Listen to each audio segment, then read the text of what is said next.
여러분, 오늘 주일 부활절을 맞이하기 며칠 전, 지난 금요일 예수님이 십자가에 못 박혀 돌아가셨어요. 예수님이 죽으신 이후 어떤 일이 일어났을지 우리 다 같이 오늘 이야기를 들어보도록 할게요. 무섭다 그러죠. 아기가 무섭다고. 여러분, 무덤이라는 말을 들었을 때 여러분은 어떤 생각이 떠오르나요? 지율이?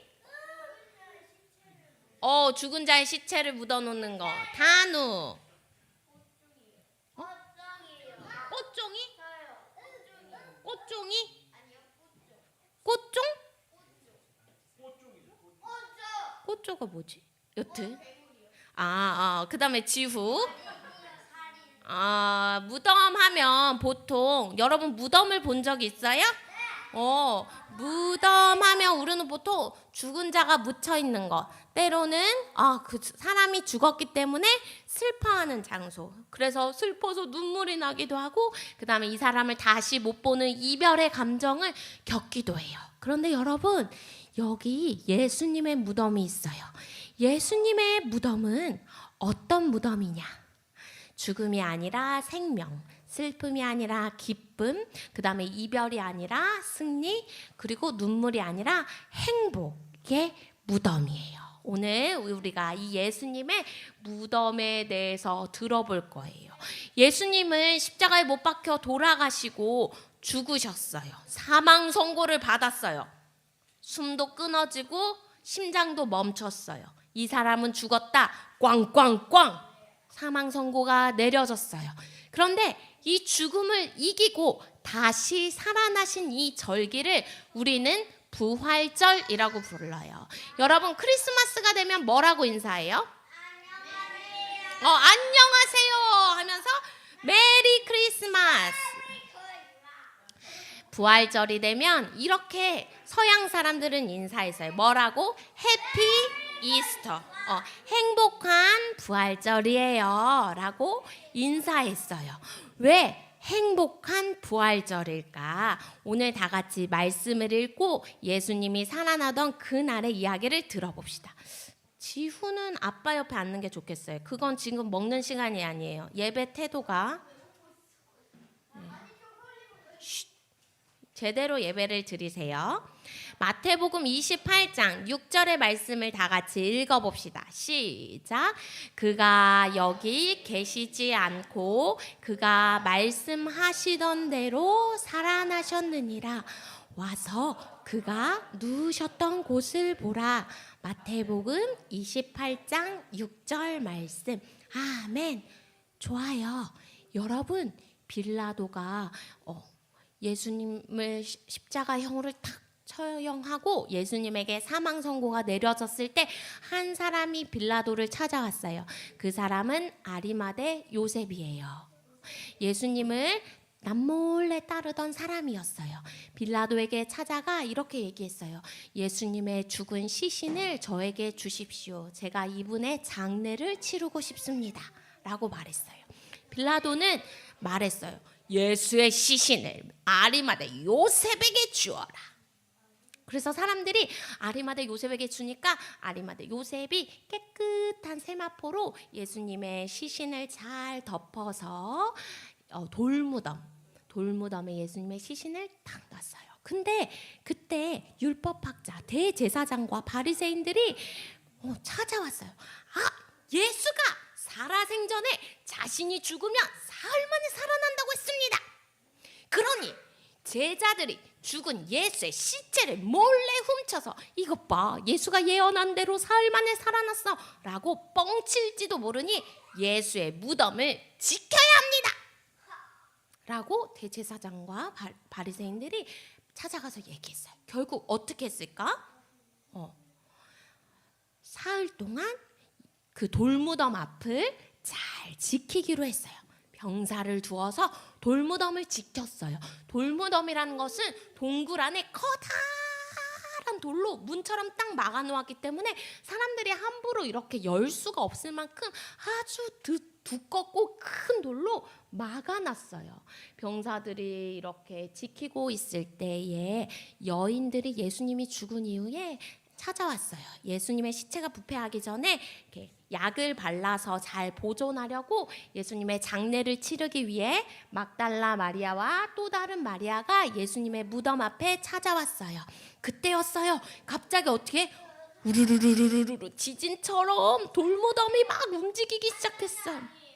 산사태인 줄 알고 경비병들도 깜짝 놀랐어요. 이게 웬 마른 하늘의 날벼락이야. 너무 무서워. 그때 돌무덤이 열리더니 누가? 천사가 내려왔어요. 경비병들 너무 무서웠어. 그런 화난 천사. 그런데 아니에요. 도망쳤을 수도 있죠. 그런데 천사가 와서 무엇이라고 얘기하냐면 여기 무덤을 보세요. 이미 비어져 있습니다. 예수님은 약속하신 대로 부활하셨습니다. 당신들은 두려워하지 마십시오. 예수가 부활했습니다. 부활이라는 건 뭐예요? 다시 살아났다. 그리고 그 예수님이 살아나셨다는 것을 누구에게? 제자들에게 알려주십시오. 천사의 말대로 무덤 안을 자세히 보니 예수님의 시체를 감싸고 있던 세마포만 놓여져 있고 무덤이 뭐예요? 빈 무덤, 시체가 없는 거예요. 진짜네. 분명히 이 무덤은 돌로 막혀져 있었는데 예수님이 보이질 않아. 예수님이 정말 부활하셨나 봐. 천사를 만난 여인들은 천사의 명령대로 제자들에게 가서 예수님이 살아나셨다는 걸 알려야겠다 생각했어요. 맞아. 그렇게 열심히 예수님이 정말 부활하셨어. 빨리 천사가 우리에게 말해준 이야기를 들려주러 제자들에게 찾아가자 라고 할 때 누구를 만났어요? 여인들이 예수님을 만난 거예요. 예수님이 살아나셔서 누구에게 찾아가셨어요? 여인들에게 찾아갔어요. 얘들아 평안하니? 이것 봐, 나 진짜 다시 살아났어. 제자들에게 가서 갈릴리에서 내가 기다리고 있겠다고 좀 전해주렴. 예수님이 여인들에게 또 부탁했어요. 그래서 여인들이 어떻게 했을까요? 부활하신 예수님의 소식을 누구에게 전했어요? 제자들에게 전하기 위해서 열심히 달려갔어요. 그런데 여러분, 제자들이 예수님이 부활하실 거라고 말씀하셨던 약속을 새까맣게 까먹고 사람들이 자기들을 해칠까 봐 두려워서 벌벌 떨고 있었어요. 그때 여인들이 얘기했어요. 여러분, 예수님이 진짜 살아나셨어요. 우리가 귀로 천사들의 말을 들었는데, 우리가 빈 무덤도 확인했는데, 글쎄 예수님, 다시 살아나신 예수님이 우리에게 나타나셔서 말씀하시기를 제자들아, 우리 갈릴리에서 만나자라고 하셨지 뭐예요? 여인들이 말했을 때 제자들이 의심했어요. 뭐? 우리가 분명히 예수님이 십자가에 못 박히신 걸 봤는데, 사망 선고 받은 걸 봤는데도 예수님이 다시 살아나셨다고? 믿을 수 없어. 난 예수님의 못 박히신 손과 발을 만져보진 않고는 그 사실을 믿을 수 없어 라고 의심하게 됐어요. 제자들 중 누군가는 예수님의 직접 못 박힌 손과 발을 보고서야 믿는 사람도 있었어요. 예수님이 부활하셨다는 소식을 많은 사람들이 단번에 믿는 것은 쉽지 않았어요. 그런데 직접 부활하신 예수님을 보고서야 제자들도 그제서야 예수님이 약속하신 대로 정말 다시 살아나셨구나 라고 믿을 수 있었어요. 잊었지. 너무 무서워서 잊었을 수도 있어요. 그러나 다시 살아나신 예수님을 보니까 생각났어요. 그렇게 예수님이 40일 동안 오랫동안 제자들과 함께 하시면서 하나님 나라에 대해서 가르쳐 주시고 마지막엔 하늘로 올라가셨는데, 그때 제자들에게 이런 말을 하셨어요. 너희는 땅 끝까지 복음을 전하여 손님이 되어라. 언니가 되어라.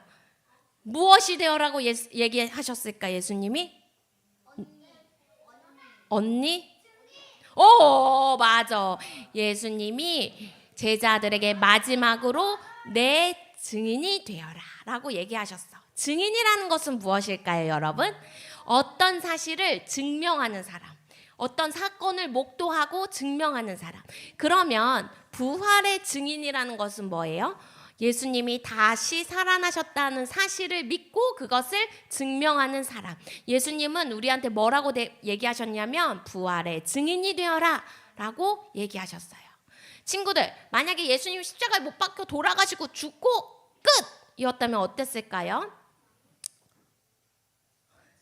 끝이에요. 우리는 새로운 생명을 얻지 못했을 거예요. 예수님도 죽음에서 끝나셨을 거예요. 근데 하나님은 죽음에서 끝나지 않으시고 예수님을 다시 살리시면서 우리에게 뭘 약속하셨냐면 영원한 생명을 약속하셨어요.